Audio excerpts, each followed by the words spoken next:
कक्षा 12 की पाठ्य पुस्तक पीयूष प्रवाह के पाठ 5 कुछ ऐतिहासिक स्थलों का भ्रमण के भाग 3 का अध्ययन करेंगे। इस गुफा श्रृंखला के 3 मुख्य अंग हैं: बौद्ध गुफाएं, हिंदू गुफाएं और जैन गुफाएं। बौद्ध गुफाओं की संख्या 12 है और अनुमान है कि वही सबसे पहले की बनी है। उनकी खुदाई 4वीं से 8वीं शताब्दी के बीच हुई। हिंदू गुफाओं की संख्या 17 है। ये बीचों बीच बनी हुई है और अनुमान है कि इनकी खुदाई 7वीं और 8वीं शताब्दी में हुई। अंतिम गुफाएं जिनकी संख्या 4 है, जैन गुफाएं हैं, जिनकी खुदाई हिंदू गुफाओं के बाद ही हुई होगी। प्रारंभिक बौद्ध गुफाएं बिल्कुल सादी है, पर 10वीं गुफा जो विश्वकर्मा गुफा के नाम से प्रसिद्ध है उल्लेखनीय है। 12वीं गुफा जो 3 तल गुफा के नाम से प्रसिद्ध है, एक तिमंजली गुफा है। यहाँ पर जो मूर्तियाँ अंकित है वे आकार, धार्मिक भावना की अभिव्यक्ति और सजावट की दृष्टि से अनुपम बनी है। विश्वकर्मा गुफा का भीतरी भाग संकरा होता गया है और अंत में 27 फुट लंबा, 15.5 फुट चौड़ा रह गया है। वहाँ पर आसीन 11 फुट की ऊंची भगवान बुद्ध की विशाल मूर्ति है। 3 तल गुफा मनुष्य के सतत प्रयत्न और धैर्य का उत्कृष्ट नमूना है। इतने परिश्रम और कितने लगन से पाषाण खंड काटकर ये तिमंजली कलाकृति खड़ी की गई है, अर्थात पत्थरों को काटकर बनाया गया है। अकेले अर्थव्यय से संभवतः ये कार्य संपन्न होना कठिन था। मुझे इसके पीछे मनुष्य की कर्तव्यनिष्ठा और आस्था की झलक दिखाई दी, जिसके बिना मेरे विचार में कोई महान कार्य पूरा करना संभव नहीं। इस गुफा में जो बुद्ध की मूर्ति है उसके विषय में एक रोचक बात बताना जरूरी है। स्थानीय निवासी उसे राम मानकर पूजते हैं। इस मूर्ति की नाक, ओट आदि नहीं है, पर स्थानीय निवासी एक टूटते ही प्लस्तर की दूसरी नाक चढ़ा देते हैं। भक्ति का मुझे अनोखा रूप जान पड़ा और बुद्धिवादी भले ही तर्क की शरण ले, किंतु मुझे वे स्वल्प बुद्धि वाले किंतु श्रद्धालु स्थानीय जन ही भगवान के अधिक निकट जान पड़े, जो किसी भी रूप में सर्वशक्तिमान को ही पूजते हैं। हिंदू गुफाओं में 16वीं गुफा, जिसे कैलाश अथवा रंगमहल गुफा कहते हैं, शिव की गुफा है, किंतु इसमें विष्णु का और अन्य पौराणिक विभूतियों के चित्र अंकित हैं। इसमें ध्वज स्तंभ और हाथी की मूर्ति भी दर्शनीय है। भारत में पाषाण खंड में बनी हुई इतनी विशाल गुफा दूसरी नहीं है। ये गुफा 276 फुट लंबी, 154 फुट चौड़ी और 107 फुट ऊंची है। इससे गुफा के भीमकाय आकार का अनुमान लगाया जा सकता है। शिलाखंड में काटकर बनाया गया हिंदुओं का इतना विशाल मंदिर भारत में दूसरा नहीं है। 21वीं गुफा जो रामेश्वर गुफा कहलाती है और 29वीं गुफा जो सीता गुफा कहलाती है, कला और पचकारी की दृष्टि से महत्वपूर्ण एवं उल्लेखनीय है। एलोरा से फिर हम दौलताबाद लौटे।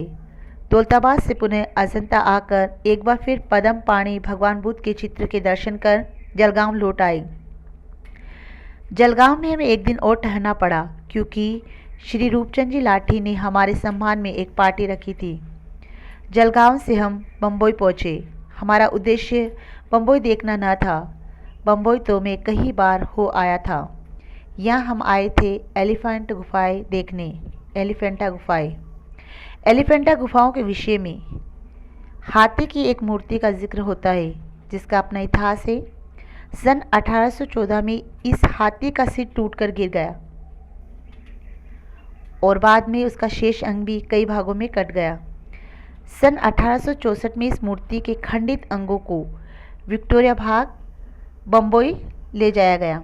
इसको विक्टोरिया बाग बम्बई ले जाया गया, टूटे हुए अंगों को, जहां इसको पुनः जोड़ा गया। कहा जाता है कि इस हाथी के अंग्रेजी प्राय एलिफेंट के नाम पर ही पुर्तगालियों ने इन गुफाओं को एलिफेंटा गुफाओं की संज्ञा दी। ये गुफाएं एपोलो बंदर से कोई 60 मील पश्चिम उत्तर में एक द्वीप पर स्थित है, जिसे स्थानीय निवासी और मल्लाहघरपुरी कहते हैं। इसका घेरा कुल मिलाकर 4.5 मील से अधिक नहीं। इसमें 2 पहाड़ियाँ हैं, जिनके बीच एक मनोरम घाटी है। द्वीप के निवासियों की संख्या बहुत कम है। आकार की दृष्टि से ये द्वीप चाहे छोटा हो, पर इसका इतिहास बड़ा रोचक रहा है। मौर्य, चालुक्य और राष्ट्रकूट राजाओं का इस पर आधिपत्य था। सन 1534 में इस पर पुर्तगालियों ने अधिकार किया। सन 1774 में अंग्रेजों ने इसे अपने शासन में लिया और 1775 में बादशाह एडवर्ड सप्तम को, जो उस समय प्रिंस ऑफ वेल्स थे, इस द्वीप पर दावत दी गई थी। किंतु इस द्वीप की महत्ता का आधार इसका इतिहास न होकर वहाँ की दक्षिण कला और वहाँ की अद्भुत गुफाएं हैं। इन गुफाओं का निश्चित रूप से काल निर्णय करना तो असंभव सा है, पर हाँ, इतना अवश्य ज्ञात है कि 7वीं शताब्दी के पूर्वार्ध में ये विद्यमान थी। एलिफेंटा की गुफाएं मुख्यतः शैव है और इनमें सबसे प्रसिद्ध शिव का मंदिर है, जो एक गुफा में खोदा गया है। यहाँ भगवान शिव को सृजनहार, पालनहार और प्रलयंकार 3 रूपों में अंकित किया गया है। शिव के तांडव नृत्य का एक मनमोहक दृश्य है और एक शिला पर जो शिव को भावमगन भी अंकित किया गया है। शिव को नटराज के रूप में अंकित करने वाले एक दृश्य में उनके उस सृजनकारी नृत्य की अभिनव छवि है, जिसे ब्राह्मण कला में इतना उच्च स्थान प्राप्त है। शिव पार्वती विवाह, गंगा अवतरण, अर्धनारीश्वर शिव, मानवती पार्वती आदि के अनेक छवि दृश्य हमने मनोयोग पूर्वक देखे। इन प्रतिमाओं में सबसे प्रसिद्ध शिव की प्रतिमा है। एलिफेंटा से हम बम्बई लौटे। बम्बई से हमारा विचार बीजापुर जाकर गोल गुम्बज देखने का और था। उसकी बड़ी प्रशंसा सुनी थी, परंतु जबलपुर के कुछ ऐसे तार और पत्र मिले कि इस दौरे को अब मुझे समाप्त कर जबलपुर लौटना पड़ा।